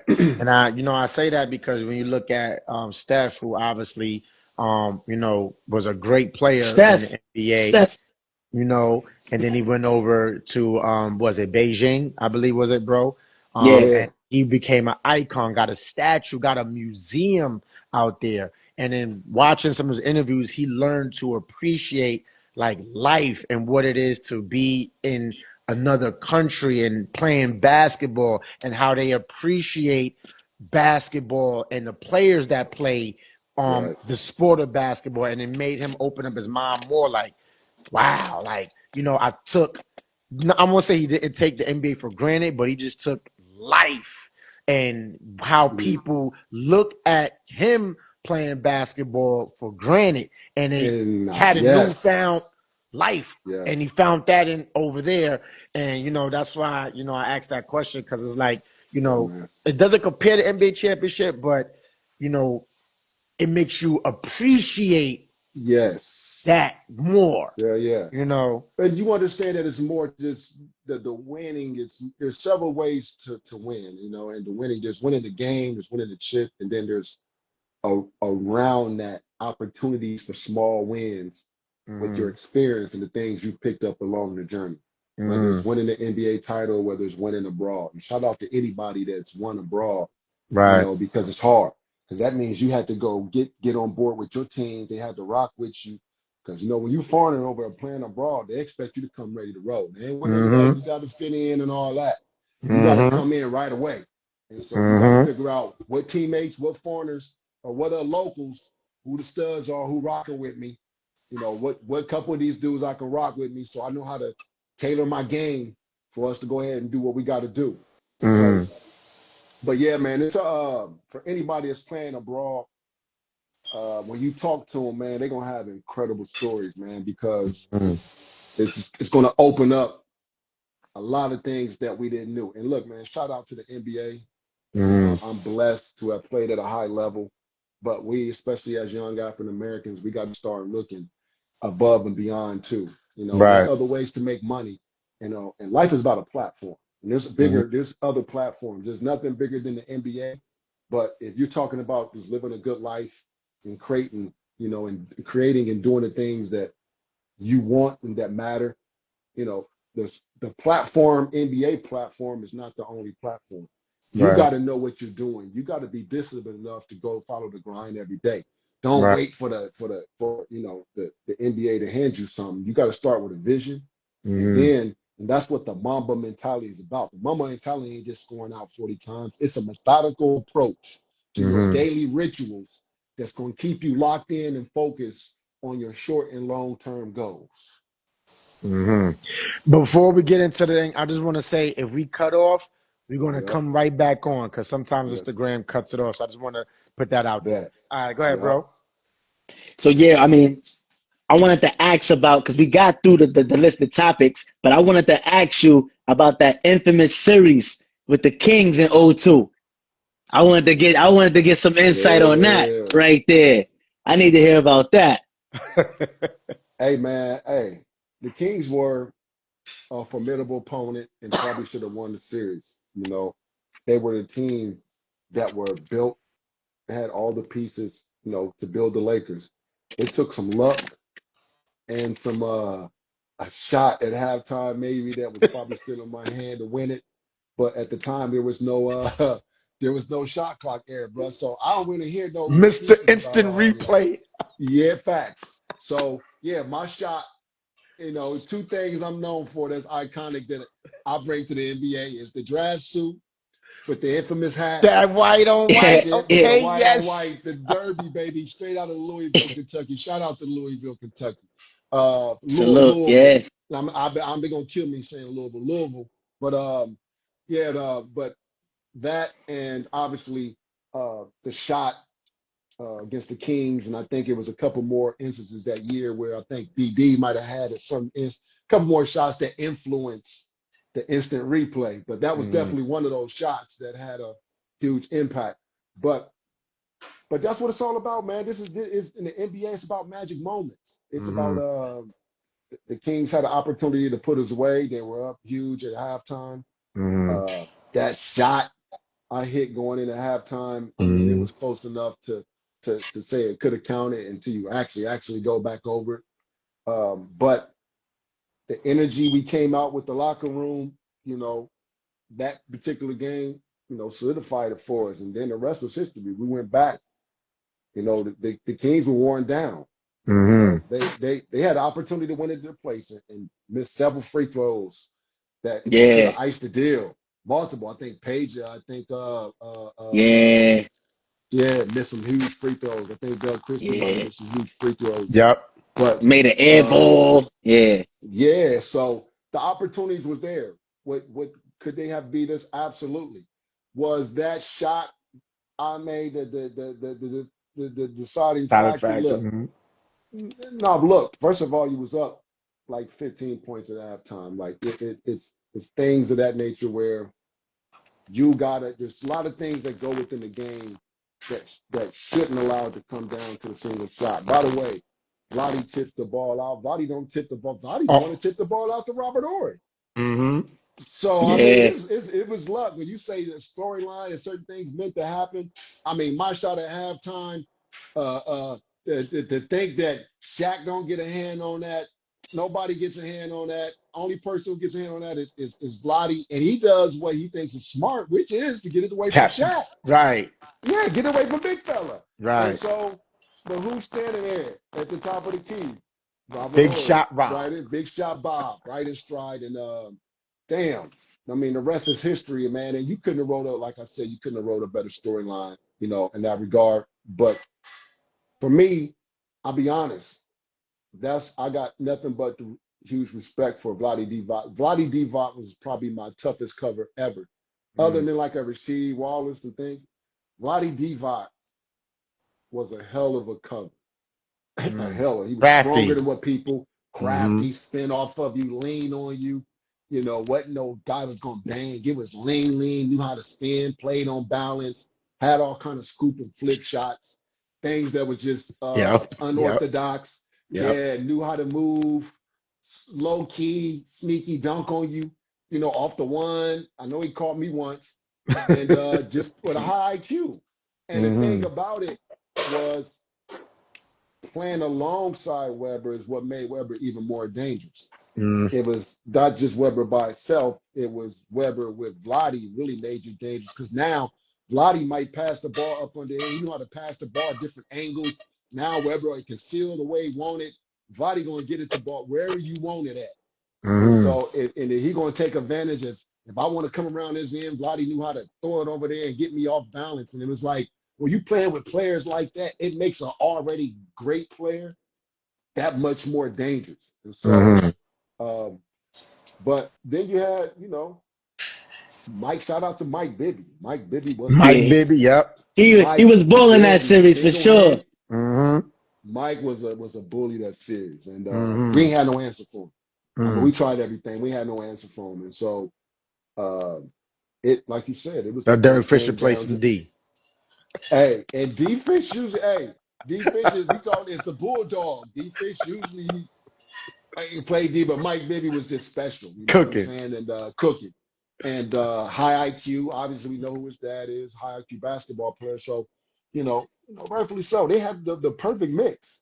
Mm-hmm. Obviously, you had the right guy to guard Kobe. You had a defensive guy who could score enough, who had enough offensive skills to be able to keep a Kobe honest. You had Peja, who was a great offensive player, and we had a defensive guy and Rick Fox for him. So that matchup was nice. The mismatch was that the thing got nobody for Diesel. Mm-hmm. Night in and night out, and any given night, Diesel is just a mismatch. I don't care how good Vladi was or how much of an IQ he had. When it comes down to just brute force and physicality, Mm-hmm. there's that changes the game. Schemes go out the door when you got a man can just bump you and put the ball in the basket. I don't care what your skill level is anymore. That's Mm-hmm. the game changer. Now you have to plan around that. Right. And that's what they had to do. Right. You That's know what? fact. I want to take it off the court right quick. Obviously, I know you got two sons that are in the NBA circuit. One just recently signed the two-way contract with the Sixers. There was Yep. Jabari. Um, Yep. just I wanted you to talk about like just being a coach, being a father. You got Yep. two nonprofits. I think it's the Starter Heart and the Life Choices nonprofits. Talk about life outside of the NBA. Talk about your nonprofits and just being a father and coaching your sons up to in the NBA circuit. Man, it really was. I'll start with, my dad. My dad, when I moved with my dad got custody when I was 10 years old. And my dad was a former military guy, and when he got custody of me, my dad was old school. And he said, listen, I don't have money to send you to college, and things of that nature. But my dad was a straight shooter. Mm, But one day he pulled out a ball. My dad got big hands. I remember him literally palming the ball. And he said, listen, he said, this to take you around the world. mm, That was his exact first words. And so he began to explain basketball as a platform. And that's where the term for me became very important. And I teach the same thing. Basketball is a platform. It's great if you become and play basketball, but what are you going to do with the platform? right, You guys now, I just commended you on what you're doing with your platform. Everybody has a platform, but what do you want to do with your platform? Like, what is the right, purpose? And so with that, I took that energy and it was all about the same thing with my sons. Like, if you go to college, that's great. There was never pressure about the NBA. Obviously, that genetics are there. It was about building discipline and structure, knowing that throughout their journey, there's going to be several people influential in their lives, just like mine, my high school coach, my college coach, NBA coaches. But what I wanted to do was make sure that I built a work ethic and a foundation that they had. That by the time when I released them, that foundation was going to be there. And that's what happened. And so it wasn't no easy road. My son Mm, didn't Jabari didn't have any offers going into his senior year. You mm, know, uh, we had to finagle some things. Shout out to conference prep. We went down there with some dogs. mm. You got to be able to maneuver them because, this generation is a little different. Very We different. grew up in the park Yeah. and things of that nature. The OGs teaching us the game. Now it's guys are a little more sensitive. So there's a disconnect. There's a lot of information getting lost. Yes. Real information. We talk about character building. I ain't talking about skill work. You go online and look up anybody and get the latest drills and the skills and mimic that stuff. But when you Hmm. talk about sitting next to the OG and they're explaining to you, nah, young fella, this is how you do it and why, and they're instilling that mentality into you, that's been lost. That's what Hmm. we out the parks and everybody's in the gym, pay for play now. And so for me, I really tried to keep it organic with my boys and explaining to them that no, it's not just about you. Right. This is a platform. There's a small window of opportunity. And like my pops used to tell me, son, either, SHIT or get off the pot Mhm. Right. for somebody else. You know what I'm Hmm. saying? And that was real. And it's the same with my boy. Look, there's too many people out here ready. It ain't about you. Don't nobody care that I'm your dad and I play. This ain't Hmm. got nothing to do with you. So if you want your lane, these are the things that you got to do to make it happen. Right. And it ain't always easy. It's like with my son, Jabari. Uh, he, got to the league. We get there, and sometimes you get a little comfortable. Hmm. And one of the things that I would say for any parent that's in this situation is that you got a window to opportunity. It's a small window to instill those work ethics and the code of conduct, you know, to your kids before they become their own person. Their identity begins to supersede you. They begin to search out for their own. And Hmm. what you say no longer matters. It Hmm. comes a day. And Yep. because I'm still dad and nature's Hmm. forcing them as men to figure out the world on their own outside of me. And that has to happen. It Hmm. has to happen. It's important. But it's also tricky because a lot of times there's a lot of immature decisions. And when you get kids who are in situations like that, who consider high stakes, Hmm. got a lot to lose, it's hard for them to go through those growing pains, or it's unfair because the rest of society gets to go through their own at their own pace, where these kids are expected to figure it out right away. Right away. And simply Yep. right away. And it just don't happen like that. It's like my son, Jabari was on a guaranteed contract, at Portland. Came in, was doing everything, the right way, got comfortable, got in a big gamer chair. Shout out to my son, Jabari. I love him to death. He's great. I have nothing but the utmost confidence that he's getting ready to come back and do what he got to do Hmm. to make sure that he sustains his career. But he had to go through some ups and downs, and it came with us, bumping heads too, Hmm. because I'm straight 100. I ain't about to sugarcoat it. I don't give a damn about no Instagram. I don't give a damn about no follows, no likes or nothing. They ain't your cloth. That Hmm. ain't my cloth. That ain't what I'm cut. So, and I tried to explain to him, like when he got to Portland, was first of all, two things you need to do: get with Dame, play the politic game. If you go Hmm. to Dame and say, Dame, yo, can I get this work in with you, dog? First of all, Dame gonna look at you a little different and say, okay, Rook, okay, we got one Rook that's serious. The vets want to know. And Right. obviously, you talk to somebody who, taking from my Kobe experience, trying to get a young fella some game. Like, look, Hmm. dog, this is what you got to do. Get the vets respect by going in, offering and saying, I'm ready to work. Give me what you want me to do. And Right. so now, he didn't want to do that. He's a shy kid, in this world and things of that nature. So he let that opportunity pass. And now it's about what are they asking you to do? And damn what the outside noise, all those people. And that's the problem. A lot of these young kids, the outside noise is louder than inside noise.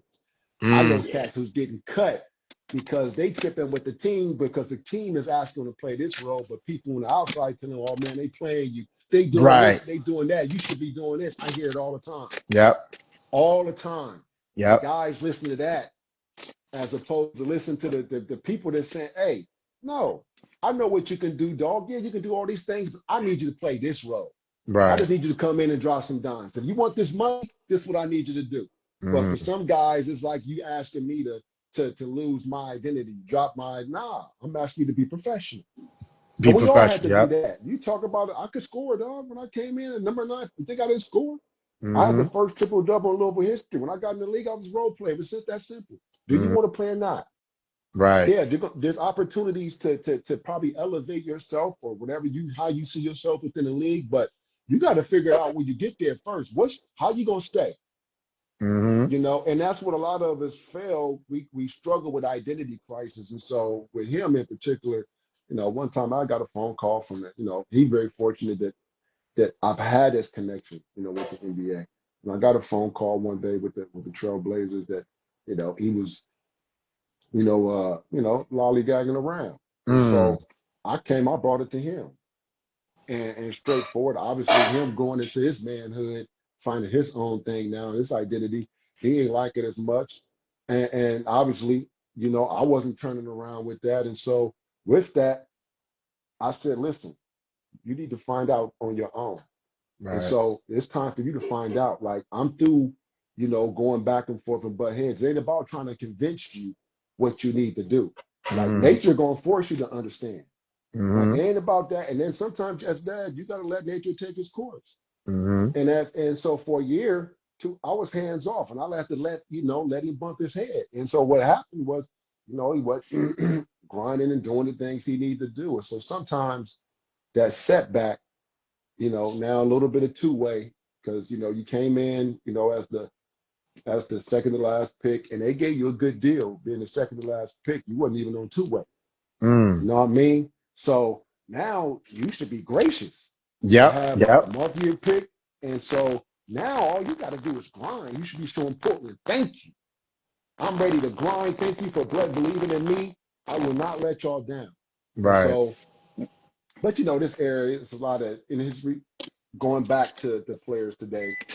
A lot of Mm-hmm. distractions, gaming, all kind of distractions. And so for Mm-hmm. him, he's a good kid. It's more Mm-hmm. so the games and all that stuff. Dude done bought him a big game room and all that, big Mm-hmm. gaming chairs, spend a lot of time where keep the main thing the main thing. And when don't, Chauncey old school, we the same type cut from the same cloth. Like he Mm-hmm. looking for a mentality, dog. Like it ain't no trying to be buddy buddy with you and all that stuff. Like in order for me to keep my job, I need you to do these things. And Right. sometimes these kids don't look at it like that. Like these coaches trying to keep jobs. I don't got time to be cool and be buddy. Mhm. Right. Yep. I ain't there. Yeah. I got a family to go to now. My family's predicated on the work that y'all do. My Mm-hmm. rewards and things is predicated on what you guys, the outcome. And so if you partied all night and you ain't putting in the work, basically you telling me to hell with me and my family. Mm-hmm. Yep. How am I supposed to Absolutely. look at that? So that's what these guys got to understand is mutual. Yeah, the Mm-hmm. coach is going to give you something, is going to put you in a situation to succeed, but you got to mature enough to understand that, yeah, your work ain't just about you. It's Mm-hmm. about the collective.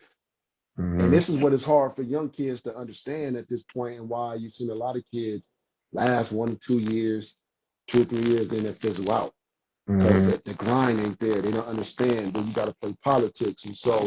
And now the players, they got these 6'9", 6'10" guys left and right, jump out the gym. Guys are walking out like that now, so it ain't no big deal.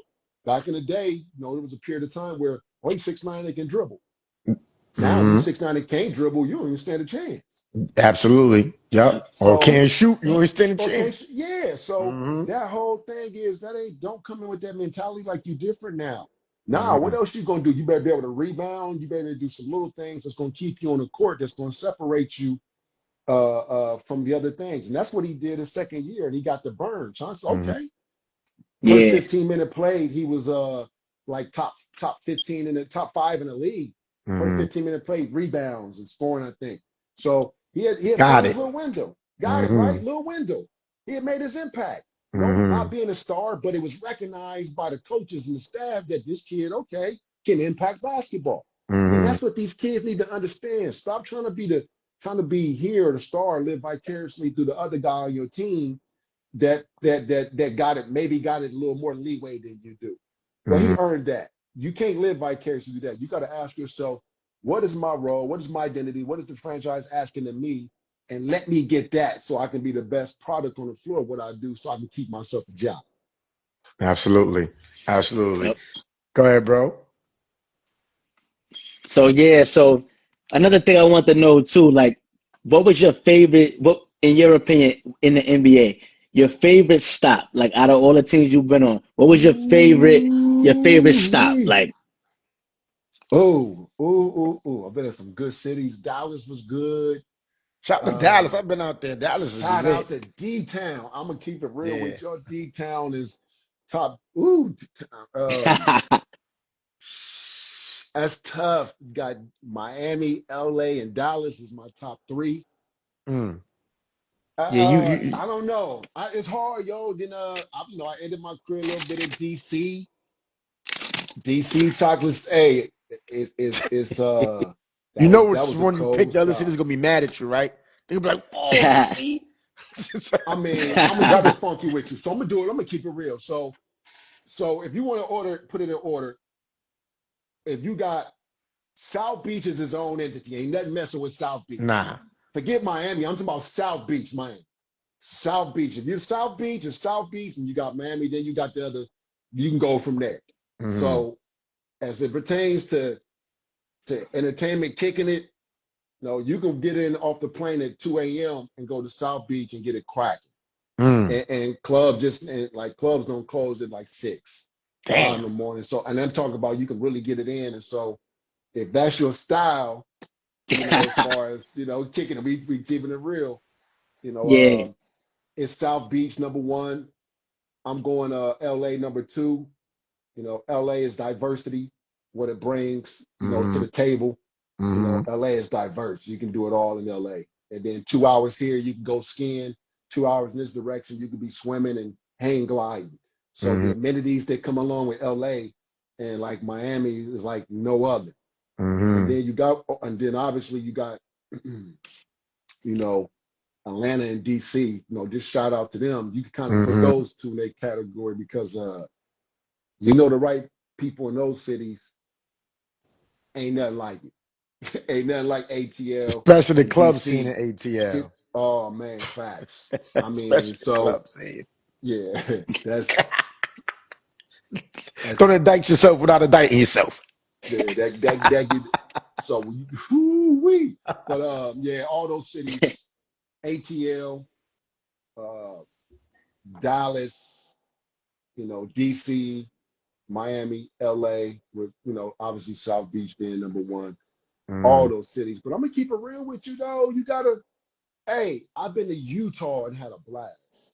When you know how to kick it, fam, and you know like the right places to go, and there's these circles within every city, you're gonna have a blast. I'm in San Mm-hmm. Antonio, I had a blast because I was the right people. You know what I Mm-hmm. mean? And shout out to Tim Duncan and those guys because that was more of a family-oriented city. But Mm-hmm. the stuff that they would do together, like TV and them would all go to the gun ranges and all that stuff and everything, and the team camaraderie. And so I had a really good time from a team camaraderie perspective with those guys there. It wasn't about Mm-hmm. the nightlife and partying and all that. And so I was fortunate because I got a chance to really, when I say my experience in the NBA, I got a chance to do the NBA. I got a Mm-hmm. chance to do some stupid stuff. I got a chance to do some great stuff and some stuff in between. So when you talk about a full career, brother, I And ain't you got want a no chip. complaints. Shit. And I won a chip, man, playing with some great players and some Mm-hmm. great coaches who believed in me. When you talk about the Mm-hmm. coaches I played for, the Don Nelsons, the Phil Jacksons, Mm-hmm. Pat Riley brought me to Miami. Going into Greg Popovich. Mm-hmm. Like you just don't get a chance to play for those franchises. This is what people need to understand. They think you got to be a great to be Mm-hmm. appreciated. No, real basketball coaches know real impact and what Mm-hmm. guys can impact what the winning the way they see it. And that's Mm-hmm. how you get value in the NBA. You know what I'm saying? Mm-hmm. And so I can say that, I was a value player, throughout Mm-hmm. my time in the NBA. It wasn't about the stats. These coaches knew that when I landed, when you asked me to do this job, it was going to get done. It Right. wasn't no, and that was it, until I started partying too much and started getting injured. And then after that, it was a wrap.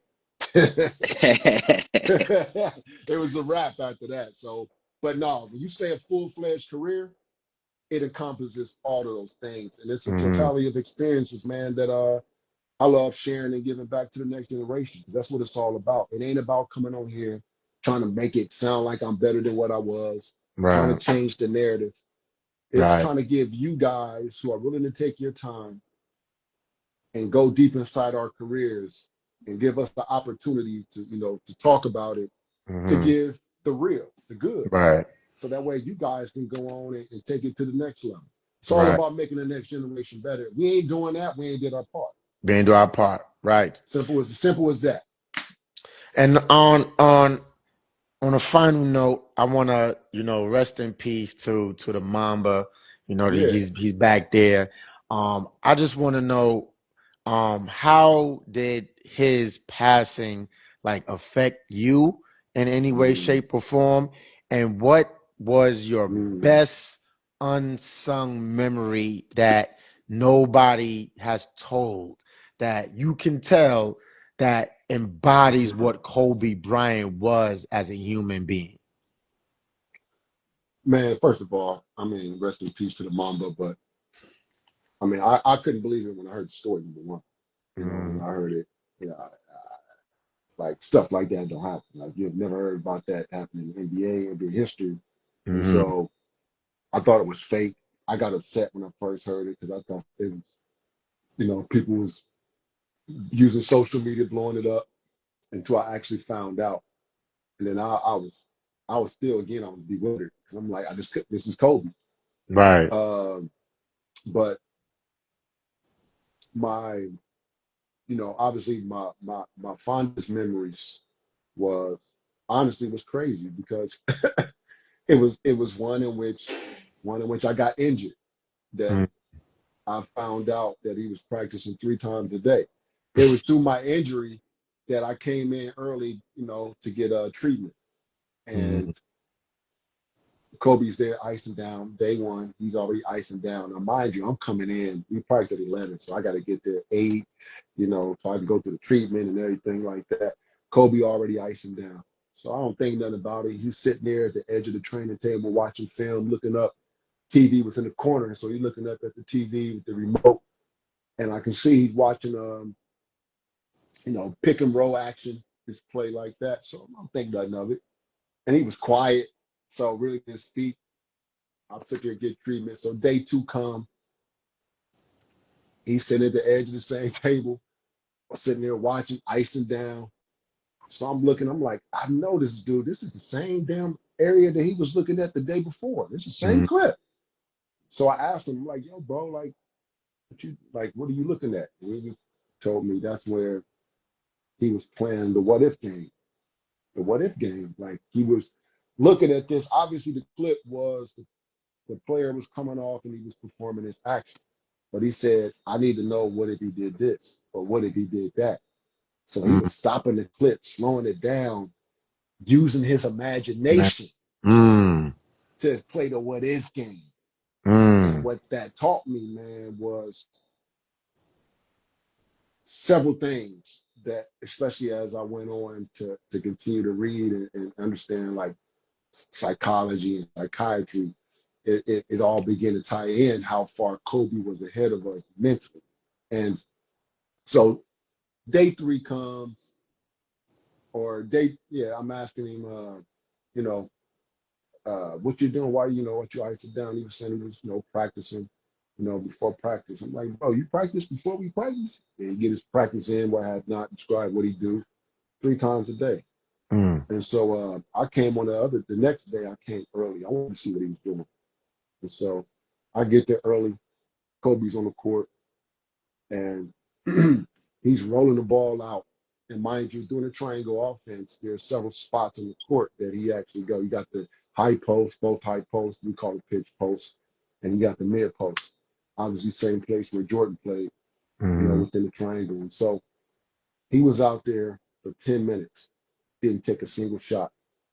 He would just roll the ball out, jump stop, catch it, look over his shoulder. Through his imagination, he imagined what a defense is. Was Mm-hmm. planning that.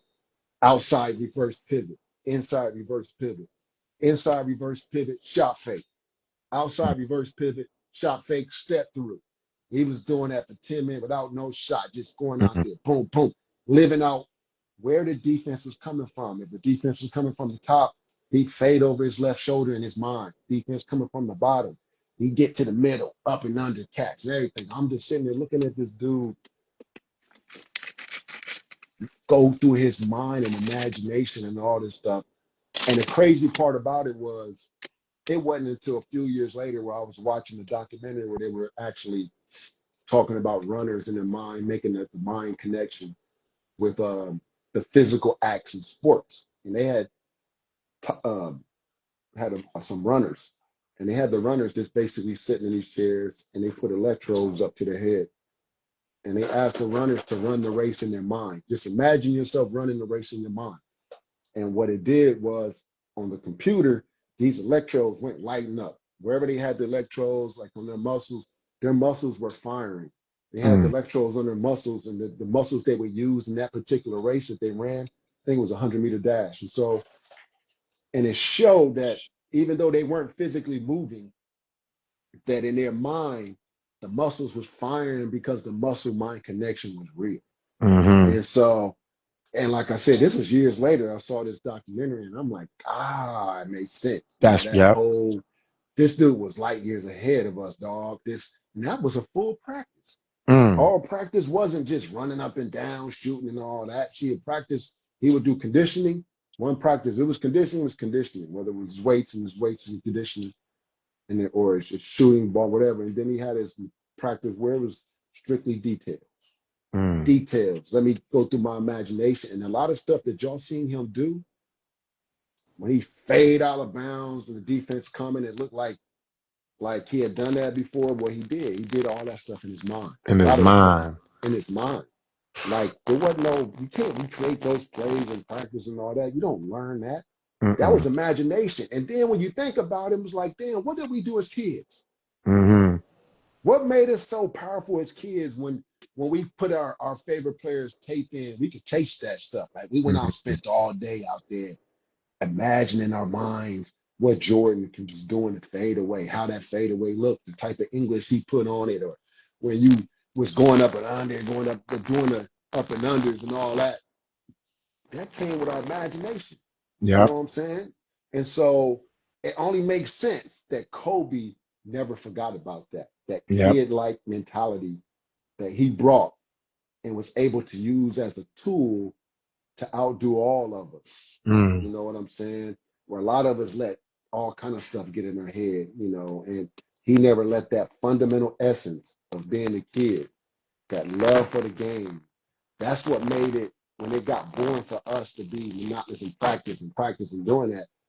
All he was just tying into his love for the game as a kid. And so that Mm-hmm. was easy. When it Yep. came hard for us adults in his mind, he was being a kid just doing what he loved to do. And we were Mm. sitting here, didn't figure it out, most of us. And so Mm-hmm. that was the difference, man.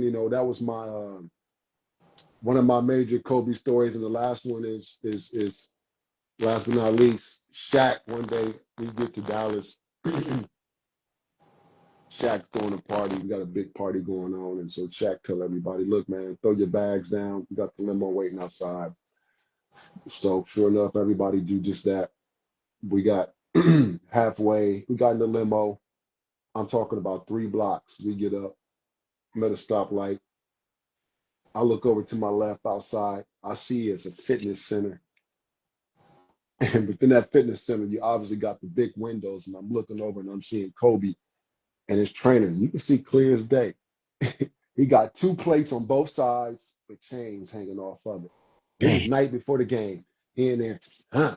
I think we get to Dallas a day early. It wasn't the night Mm. before the game. We get to Dallas a day early, but we going out clubbing.